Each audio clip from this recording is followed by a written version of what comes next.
Salut à tous. Alors aujourd'hui, petite vidéo en extérieur pour essayer de vous montrer l'impact de la température sur la production d'un panneau solaire. Donc pour cela, je vais utiliser mon panneau solaire de 20 watts qui est installé sur son support que j'avais commencé à réaliser en live, donc qui est presque fini.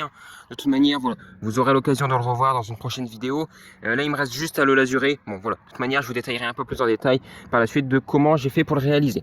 Après, au niveau de l'installation électrique, tout ça, pour voir un petit peu, mesurer l'impact, tout ça. Donc j'ai quelques petits éléments à ce niveau aussi.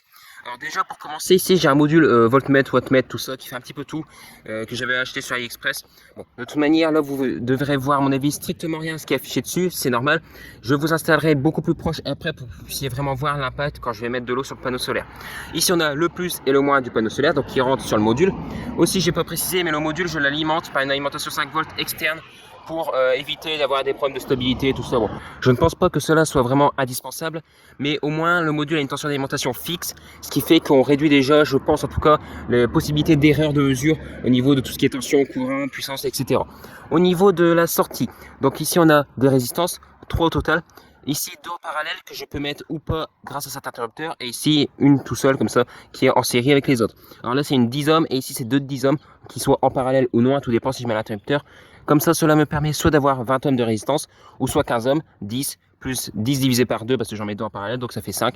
10 plus 5, 15. Voilà. Je pense pas qu'il y a plus compliqué au niveau des calculs. Après, il y a d'autres fils. Ici, on a un fil juste là comme ça parce qu'avec le module, il y a une source de température en plus ajoutée. Bon, je l'ai posé comme ça au soleil. Alors, vous n'allez sûrement pas la voir. Je l'ai posé comme ça à l'ombre dans ma pelouse. Bon, au moins comme ça donne un peu près à la température à l'ombre qu'il fait actuellement.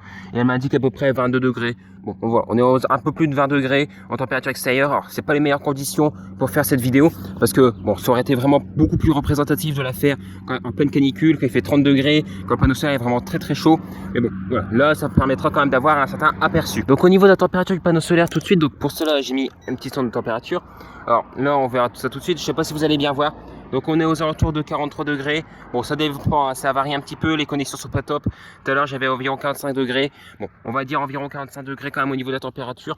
Bon, c'est pas ce qu'il y a de mieux au niveau température. Il est pas super chaud, même s'il a quand même une certaine température. Mais comme j'ai dit précédemment, on verrait l'impact serait beaucoup plus important avec un soleil de canicule, tout ça, vraiment une journée d'été en plein soleil.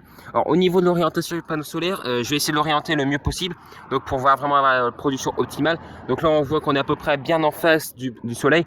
On verra qu'on voit une légère ligne de soleil sur le support ici, et là de l'autre côté on n'en voit presque pas, une légère quand même, je sais pas si vous verrez, une légère ici, une légère là-bas. Donc le panneau solaire là est parfaitement dans l'axe du soleil. Au niveau de l'inclinaison, c'est pas top, là je suis à peu près à 35 degrés. Bon, il aurait fallu qu'il soit un peu plus ouvert parce que le soleil est un peu plus haut dans le ciel, il est quasiment 2 heures de l'après-midi quand je tourne ça. Il faudrait que j'incline un petit peu plus le panneau solaire, mais bon, voilà, ça ira quand même pour le test, ça suffira largement. Donc au niveau du refroidissement, pour refroidir le panneau solaire, je vais utiliser tout simplement une bonbonne d'eau. Alors, je vais vous montrer ça tout de suite. Donc, alors, désolé si ça tremble un petit peu. Donc, je vais utiliser ce pulvé, qui est un pulvé où dedans j'ai mis de l'eau froide, donc de l'eau du robinet, tout simple, à peu près 10 degrés, 10-12 degrés à peu près. Que je vais venir pulvériser sur la face arrière du panneau solaire, pas sur la face avant, sur la face arrière, comme ça moi si jamais il était un peu sale ou n'importe quoi, pour éviter que ça altère trop les valeurs potentiellement indiquées. Surtout qu'ensuite il va falloir sûrement que je l'essuie pour pouvoir retirer toute l'eau, tout ça. Ça va être beaucoup plus complexe en le mouillant à l'avant, ça peut beaucoup plus influencer les valeurs, alors que si je le moule à l'arrière, au moins là j'ai même pas besoin d'essuyer, pas besoin de laisser sécher. Il y a moins de risque aussi que je tourne l'orientation, donc ça impacte aussi sur la production. C'est pour ça que je vais mouiller uniquement l'arrière. Je vous installe tout de suite et on se retrouve après. Donc de retour, alors là je vous ai installé vraiment en face du wattmètre, tout ça, comme ça au moins vous pourrez avoir toutes les informations. Alors on est environ à 16,7 volts, ça aussi un petit peu, c'est entre 16,6 et 16,7. C'est pas ultra fiable, ultra stable, ce petit module là, voltmètre, ampèremètre, tous ces trucs là. Vous pourrez constater aussi, je vais m'attarder sur un petit point, que depuis ce matin, donc ça fait à peu près 3h40, un peu plus de 3h40, 3h44 exactement, que j'ai installé mon panneau solaire, qu'il est au soleil, j'ai produit un peu plus de 60 Wh. Alors sur une journée complète, on va produire environ 100 Wh sur ce panneau solaire là, de 20 watts crête. Alors, au niveau du calcul de la production de votre panneau solaire, par rapport à ce que j'ai trouvé sur internet, tout ça, on serait aux alentours d'un multiple de 5 sur la production par rapport à la puissance crête de votre panneau solaire. Par exemple, vous avez un panneau solaire de 100 watts, vous allez produire 100 watts crête, vous allez produire 500 Wh sur la journée. C'est à peu près ça en sachant que ces valeurs peuvent être revues à la baisse ou à la hausse. Tout dépend de votre localisation. Si vous êtes dans le nord, il faudra peut-être compter un peu moins, peut-être 450 ou dans ces alentours-là. Si vous êtes dans le sud, on peut peut-être partir sur du 500, 550 Wh. Voilà pour vous situer rapidement la chose. Alors maintenant, je vais tout de suite passer au refroidissement du panneau solaire. Donc je vais tout simplement pulvériser l'eau froide qui a une dizaine de degrés, à 10-15 degrés sur l'arrière du panneau solaire pour éviter de salir, de modifier l'emplacement, tout ça pour vraiment avoir le test le plus fiable possible sans altérer trop la position, l'exposition, tout ça du panneau solaire. Là, le panneau solaire, je vais réajuster juste avant de vous reprendre pour vraiment qu'il soit parfaitement dans l'axe. Donc maintenant, je vais tout de suite pulvériser. Donc, je vais pomper un coup. Et là, je vais pulvériser tout de suite à l'arrière du panneau solaire. Vous allez voir normalement en temps réel la modification de la puissance qui va avoir lieu sur la puissance produite par le panneau solaire. Voilà. Donc, je pulvérise.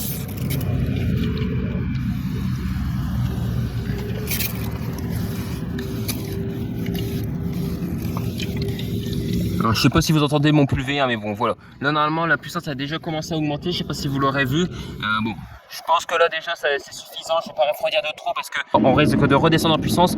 Parce que la puissance crête donnée, c'est pour une température de 20 degrés souvent. Donc là, j'ai essayé de le rapprocher un peu plus de proche de 20 degrés. Et là, on constatera qu'on a une puissance de 17,20 watts. Donc, on a augmenté un tout petit peu. Alors, certes, la différence de puissance n'est pas énorme.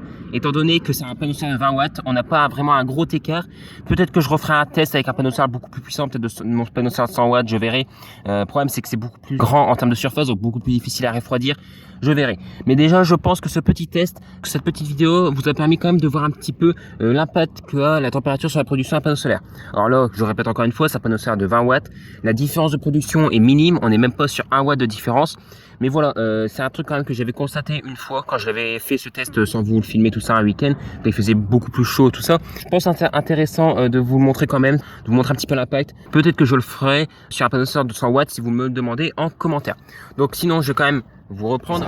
Donc voilà un petit peu toute mon installation. Bon, encore une fois, je vous remontre le panneau solaire. Bon, on est vraiment dans l'axe du soleil. On voit bien à peu près à ce niveau-ci qu'on est à peu près correct.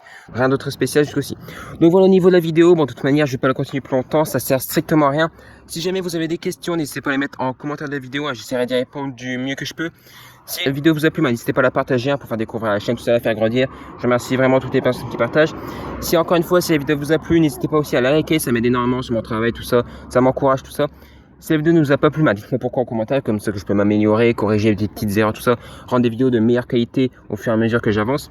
Et surtout, n'oubliez pas de vous abonner, c'est la chose la plus importante. Je remercie vraiment toutes les personnes qui s'abonnent et moi je vous dis salut à tous et à la prochaine.